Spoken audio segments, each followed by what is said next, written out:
My name is Helen Morrow and I just turned 39 last month. 3 weeks ago, I drove to my daughter Lily's elementary school the same way I always do every Tuesday and Thursday. I pulled into the pickup lane and spotted her bright yellow sneakers through the fence. Normally, she bolts toward the gate the second she sees my car. That afternoon, she just stood there frozen behind her classroom aide. The aide stepped forward and put one hand up like a stop sign.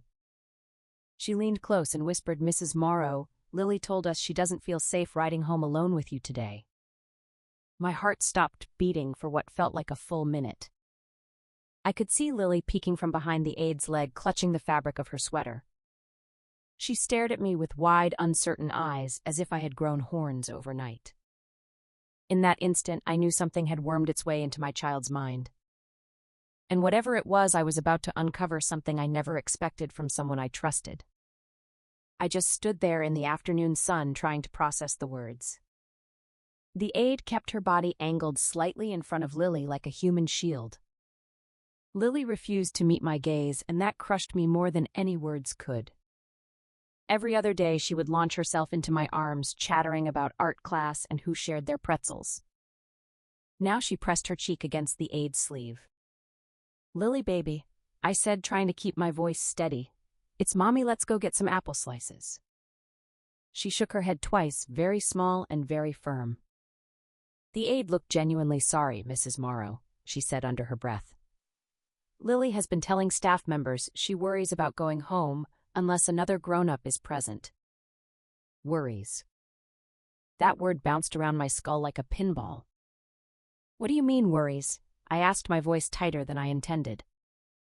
The aide pulled me aside near the recycling bins so Lily couldn't eavesdrop. "For about a month," she explained, "Lily has mentioned that you misplace items often and that you seem foggy sometimes. She also said someone told her to never get in the car with you without a second adult." My palms went clammy. Foggy. Misplacing items. None of that was accurate. I manage a dental practice for 40 hours a week and handle our household budget down to the penny. I kept a pleasant expression even though my ribs felt like they were caving in. Eventually, after showing my ID and answering a series of unusual questions, they released Lily into my custody.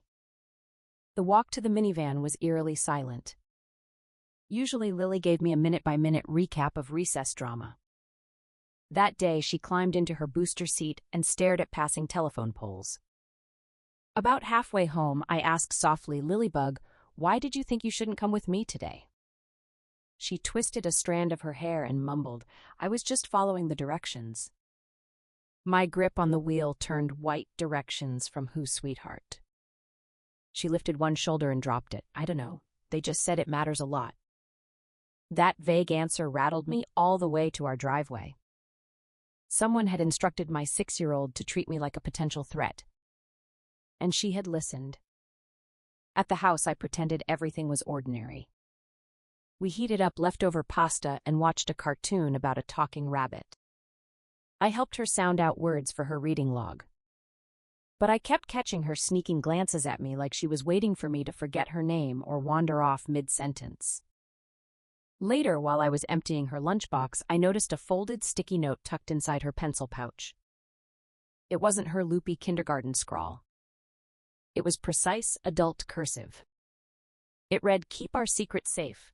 Don't forget what we practiced." Ice water flooded my veins. This wasn't a misunderstanding at recess. This was a deliberate campaign. Somebody was whispering poison into my daughter's ear.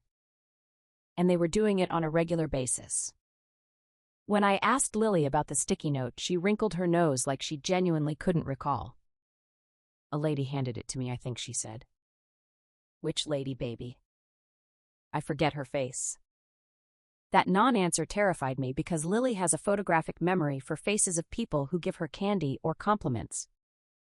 She never forgets a face. That night, I lay awake counting ceiling cracks. I replayed the last 30 days on a loop. Had I been working late too often? Had somebody been picking her up without my knowledge? Had she been coached to perform fear like a little actress? One realization crystallized around 3 in the morning. This was not an accident.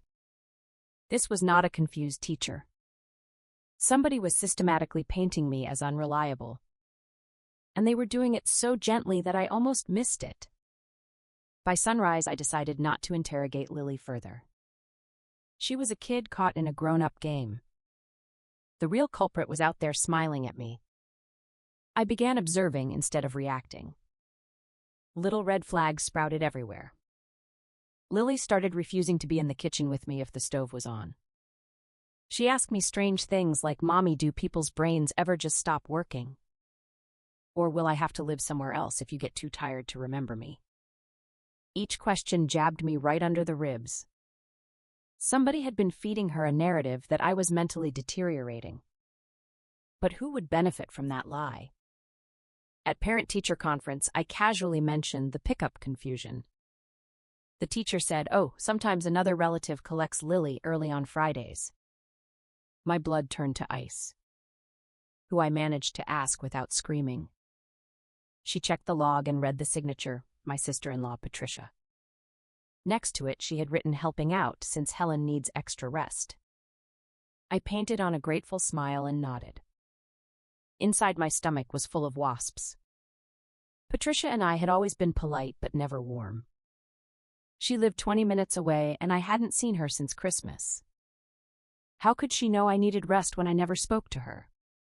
That evening, Lily was drawing rainbows at the coffee table and mentioned Aunt Patricia picks me up sometimes, and we get frozen yogurt. She says I should be strong and observant. Observant of what honey, I asked as evenly as possible. Lily put down her purple crayon and whispered, "If you ever start acting weird, I'm supposed to call her." The living room felt like it had been vacuum sealed. I smiled and told Lily she was a wonderful helper. But my mind was connecting wires at lightning speed. The sticky notes. The fearful questions. The school's concern. Patricia wasn't just being a helpful aunt. She was constructing a case.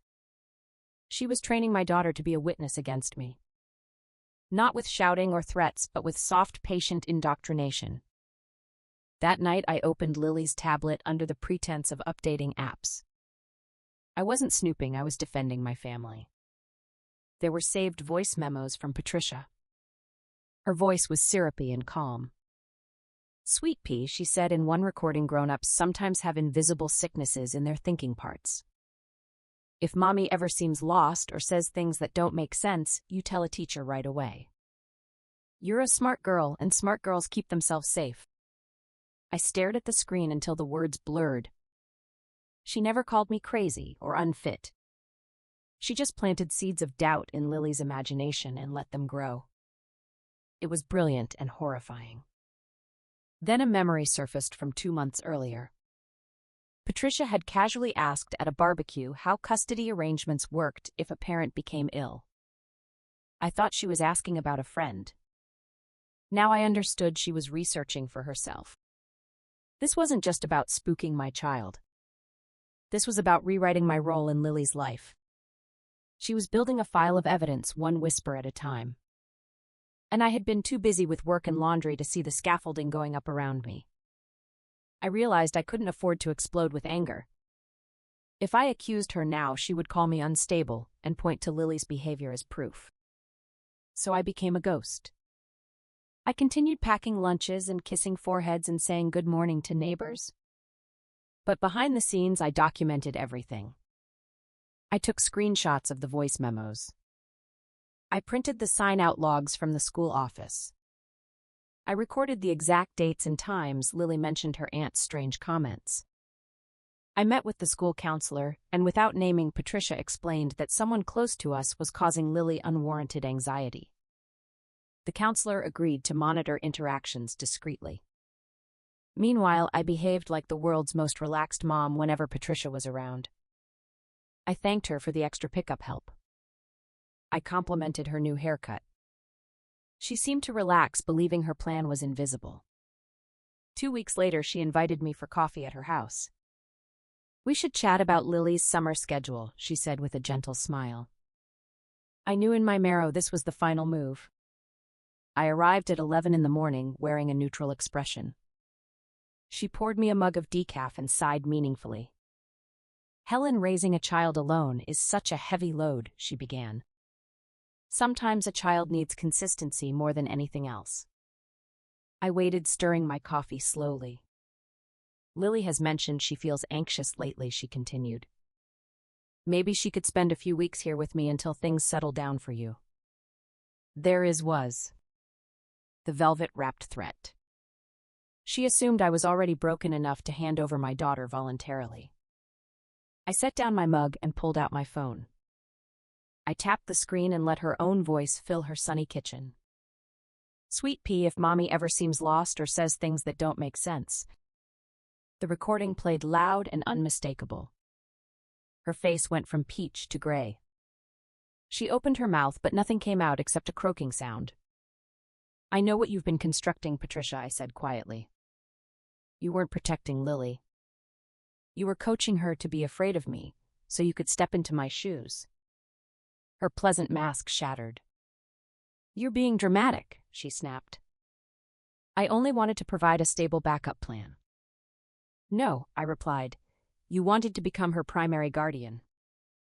The silence that followed was more damning than any confession. She had gambled that a scared child would be enough to unravel my parental rights. She never imagined I would find the trail she left behind. The following morning, I presented the recordings, the sign-out logs, and a written statement to both the family attorney and the school principal. The school immediately updated their emergency contact list and barred Patricia from unsupervised pickup. There was no dramatic courtroom scene because the evidence was overwhelming.